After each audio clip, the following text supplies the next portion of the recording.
ശബരിമല കേസിൽ വീണ്ടും നിർണായക വഴിത്തിരിവ്.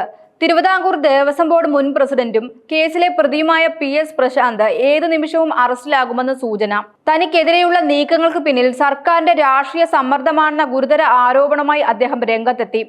ഫേസ്ബുക്കിൽ പങ്കുവച്ച ദീർഘമായ കുറിപ്പിലൂടെയാണ് PS പ്രശാന്ത് തന്റെ നിലപാട് വ്യക്തമാക്കിയത്.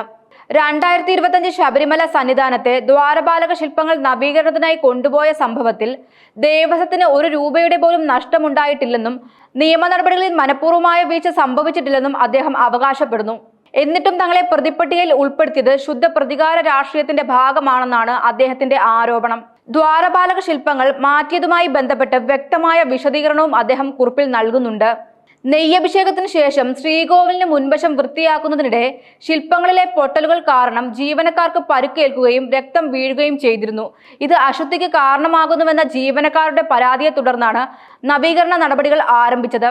ദേവസ്വം ഉദ്യോഗസ്ഥരും വിജിലൻസ് സംഘവും ചേർന്ന് തികച്ചും സുരക്ഷിതമായി വീഡിയോ ചിത്രീകരണത്തോടെയാണ് ശില്പങ്ങൾ ചെന്നൈയിലേക്ക് കൊണ്ടുപോയത്.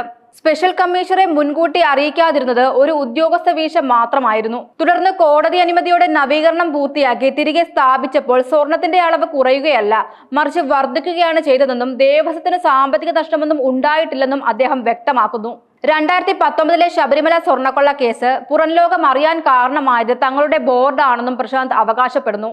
അന്ന് കോടതിക്ക് ആവശ്യമായ മുഴുവൻ ഫയലുകളും രേഖകളും ഹാജരാക്കുകയും അന്വേഷണവുമായി പൂർണ്ണമായി സഹകരിക്കുകയും ചെയ്തത് തങ്ങളാണ്. ആരെയെങ്കിലും സംരക്ഷിക്കാനായിരുന്നു ഉദ്ദേശമെങ്കിലും ഇത്തരം രേഖകൾ കൈമാറണമായിരുന്നോ എന്നും അദ്ദേഹം ചോദിക്കുന്നു. നിലവിൽ വിശ്വാസ വഞ്ചന, വ്യാജരേഖ ചമയ്ക്കൽ, ഗൂഢാലോചന എന്നീ കുറ്റങ്ങൾ ചുമത്തി മൂന്നാമത്തെ കേസിലാണ് PS പ്രശാന്തിനെ പ്രതി ചേർത്തിരിക്കുന്നത്. ഏതു നിമിഷവും അറസ്റ്റ് ഉണ്ടായേക്കാമെന്ന ആശങ്കയും അദ്ദേഹം പങ്കുവെക്കുന്നുണ്ട്. ഭഗവാന്റെ ശ്രീകോവിലിന് മുന്നിലുള്ള അശുദ്ധി ഒഴിവാക്കാൻ ശ്രമിച്ചതിന്റെ പേരിൽ ഇത്ര വലിയ പ്രതിസന്ധി നേരിടേണ്ടി വരുമെന്ന് കരുതിയില്ലെന്ന് വളരെ വൈകാരികമായാണ് അദ്ദേഹം കുറിക്കുന്നത്. ഇന്ത്യൻ ഭരണഘടനയിലും നീതിന്യായ വ്യവസ്ഥയിലും പൂർണ്ണ വിശ്വാസമുണ്ടെന്നും കോടതി മേൽനോട്ടത്തിൽ നടക്കുന്ന അന്വേഷണവുമായി പൂർണ്ണമായി സഹകരിക്കുമെന്നും അദ്ദേഹം വ്യക്തമാക്കുന്നു. അതേസമയം പ്രശാന്ത് ഉന്നയിച്ച രാഷ്ട്രീയ ആരോപണങ്ങളിൽ സർക്കാർ ഇതുവരെ ഔദ്യോഗികമായി പ്രതികരിച്ചിട്ടില്ല. കേസിൽ അന്വേഷണം പുരോഗമിക്കുകയാണ്. കോടതിയുടെ തുടർ നടപടികളും അന്വേഷണ റിപ്പോർട്ടുകളുമായിരിക്കും ഇനി ഈ കേസിൽ നിർണായകമാവുക.